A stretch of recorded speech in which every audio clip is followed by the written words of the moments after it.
Good day. As you know, I am Kaylin, and today we're going to be discussing employee groups, or then group selections. So now this can be used, your employee groups can be used whenever you want to, let's say, create a custom group of employees that you want to view, with certain departments or companies or whatever. Or then if you also want to only print a specific group of employees in a report, for argument's sake, you would then use these groups then to specify which employees are printing or which you are viewing. Now your employee groups go hand in hand with your classifications, and then obviously you can also, let's say you go and edit your different types of classifications. You would need to then recreate those employee groups in order to have the correct description. So we're going to go through a few different scenarios where you would need to then either recreate the groups or just simply generate new groups, or then actually create custom groups as well then. So let's say the first scenario that we want to do is we've got some classifications that we've got set up here, and we want to go and edit a classification. So I'm going to go one step back. If we go to employee and we go to group selections and we take a look at those groups there, we will see all the departments, and branch, etc. has got there. Now let's say I want to go and edit the software support group, for argument's sake, and I just want to make this a general, not specifically software. I want to go and edit this description and just make it support. So there we can see it says software support. We're going to go back to our classification department, and we are going to go and change that one. So now we're going to simply make this support, or whatever that may be that you want that to display. We click on OK. So our classification has been changed here. If we, however, go to our employee groups, we will see that it still shows software support. So in that case, you need to remove this group and then regenerate that group as well, in order for it to display correctly. So we can either do this in one thing. We can remove this here now, and we can do a quick generate again. And I know that I have gone and edited a department, so I'm only going to tick that one, and we can then see that our department would have been changed to support now. It's no longer software support. So that's the one thing if you want to change classifications. The other thing obviously is when you actually want to go and create a classification. So let's say we go and create another company, and let's call this EFG group. So we've then created that classification. It exists even if we go to our user module, and that we should see that classification. Although if we go to our employee groups again, we will see that that new company does not exist yet. We still only have the one. So in that case, you would do a quick generate again. Now we've only set up a company, and it'll generate that extra company that we've got there then. The other thing that you would obviously do in terms of groups is you could create a custom group.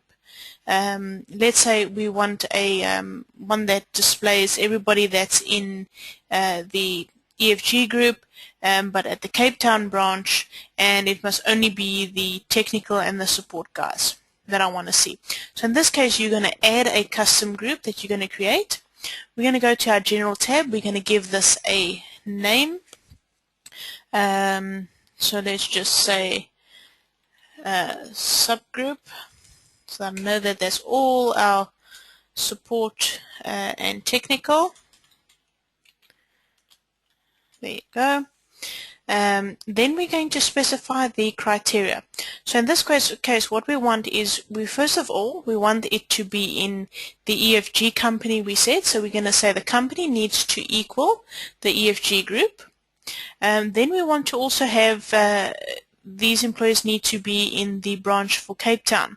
So we're going to select another one. We're going to say, and these employees need to be in the branch, and we're going to select Cape Town there.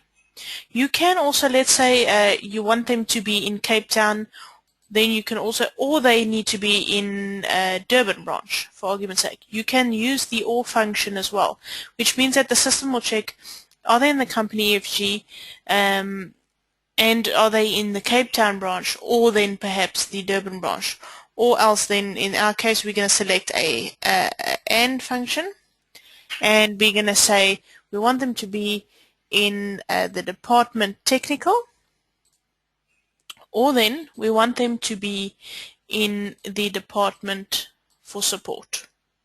So there we would use our OR function there. So we want them to be in EFG Company in the Cape Town branch, and they can be the technical department or they can be in the support department.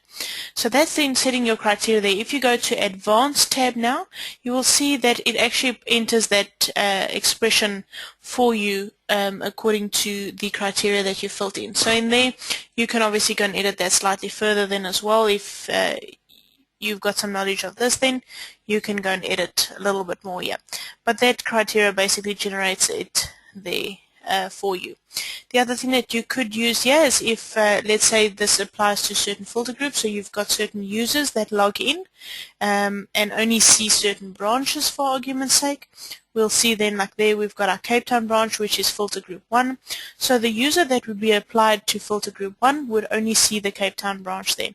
So you can go and set this up then as a custom filter group, and let's say you've got somebody that needs to only see the support department there. You can assign them to that filter group then. You can also set warnings for if this gets to a certain staffing level, what the minimum amount of staff may be, so you know that you need to go and hire some more guys there, or then obviously a warning can apply there as well then.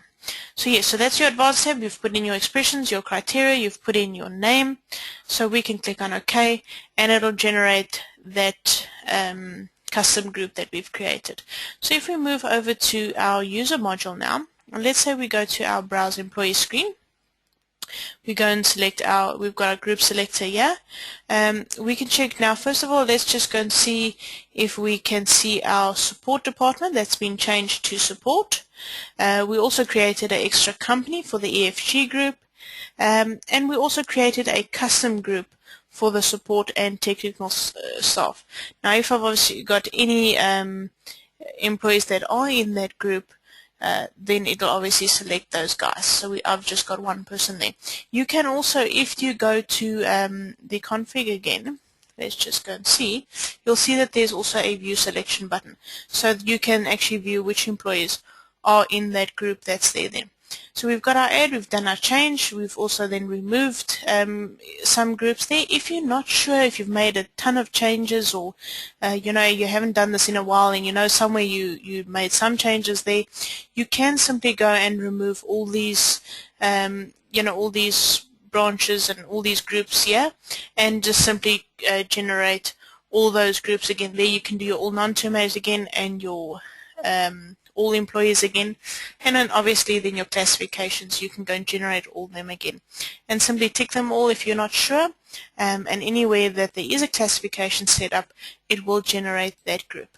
And that's as simple as it is. That's groups selections or employee groups, which you would use then to print your reports or then select certain employees, etc. for that. I hope that you've learned something and that you will join me next time. Goodbye.